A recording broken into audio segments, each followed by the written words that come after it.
des femmes, des enfants, qui sont effrayés. Il y a aussi des femmes enceintes. Et c'est au cri de vivre libre ou mourir qu'ils vont marcher, marcher et marcher vers Pointe-à-Pitre. Et on ne leur dit pas ce qui va se passer. Et quand Malouard-Pelage reçoit les ordres du général Richepens, ces ordres sont très simples. Il faut que tu tues les femmes, les enfants, que tu ne laisses personne. On ne va pas les nourrir, on ne va pas les revendre, il faut tous les massacrer. Parce que Napoléon a dit, ne laissez aucun nègre en vie en Guadeloupe, tuez-les tous, on les remplacera par d'autres captifs, d'autres esclaves. Magloire-Pelage fait cette proposition abominable. Il dit, si je les tue tous, je n'aurai pas assez de poudre et pas assez de balles. Nous sommes en 1802, au mois de mai, la guerre de Guadeloupe est terminée, et Magloire-Pelage propose à ses officiers de massacrer des femmes et des enfants avec des baïonnettes, c'est-à-dire des grands couteaux de plus de 30 cm de long.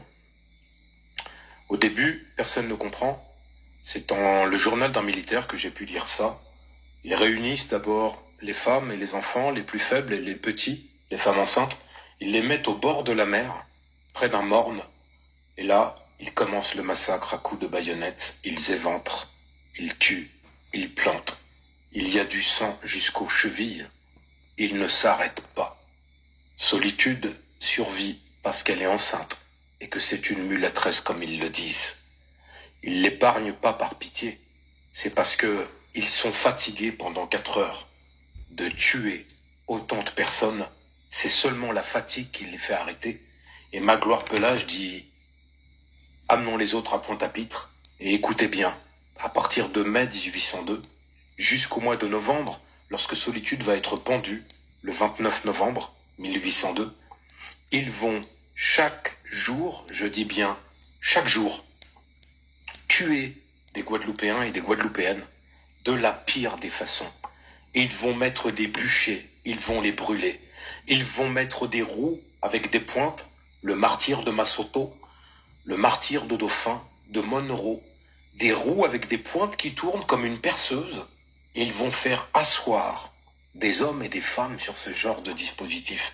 Ils vont attacher des femmes et des hommes et même de jeunes enfants sur des roues pour les faire tourner et les taper avec des barres de fer. Ils vont les faire écarteler par des chevaux, verser du vinaigre, du citron, de la cire sur ces corps meurtris.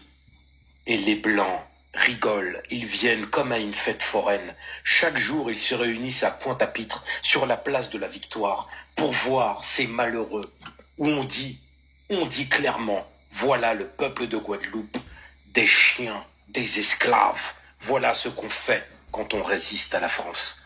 Ils vont écorcher vivants des enfants de 9 ans, leur arracher la peau jusqu'au dernier morceau.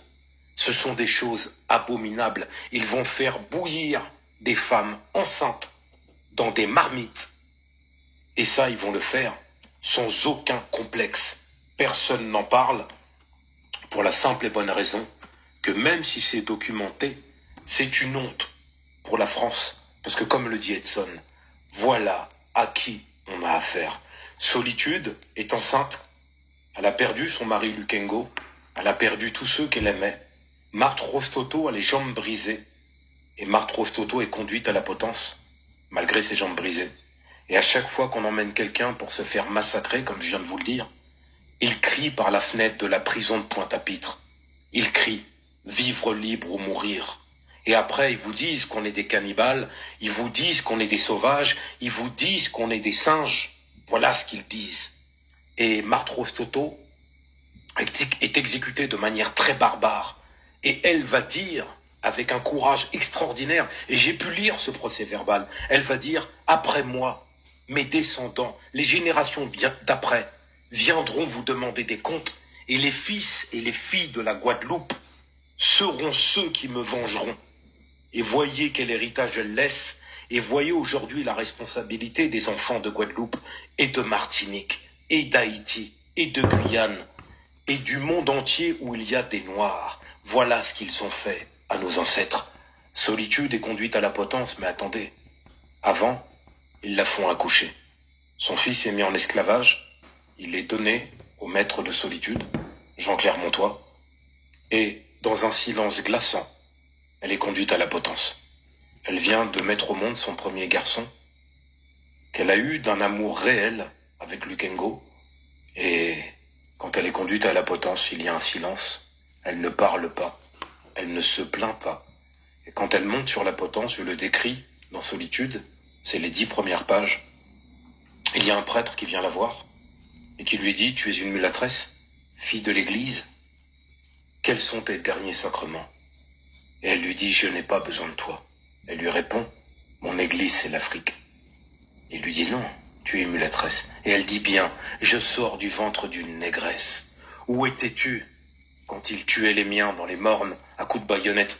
Où étais-tu quand ils accrochaient ma mère à un arbre et qu'ils l'ont fouettée jusqu'à ce qu'elle meure? Où étais-tu quand ils ont crucifié la jeune Josiane? Où étais-tu quand ils ont jeté Mathilde dans le feu? Et Solitude, on lui passe la corde autour du cou, et la seule parole qu'elle va dire avant de perdre la vie, c'est vivre libre ou mourir. Vous devez bien comprendre que ces hommes et ces femmes étaient comme vous, comme nous, comme moi, comme chacun de vous. Ce sont vos ancêtres, ce sont les miens. On leur doit un hommage, et c'est même pas un devoir de mémoire, c'est un devoir de savoir.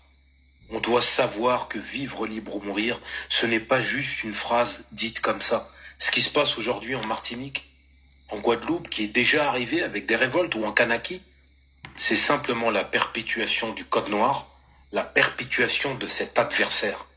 Celui qui a fait ça à Mathilde, aux jeunes enfants, à Mathurin, jeté vivant pour avoir raté un gâteau dans un four, à Solitude, à Marthe-Rostoto, à tout cela, à Massoto, à Dauphin, à Monroe, à tous ces résistants anonymes dont on ne trouvera jamais la tombe, dont la France ne parlera jamais et qui ne seront jamais dans nos livres d'histoire.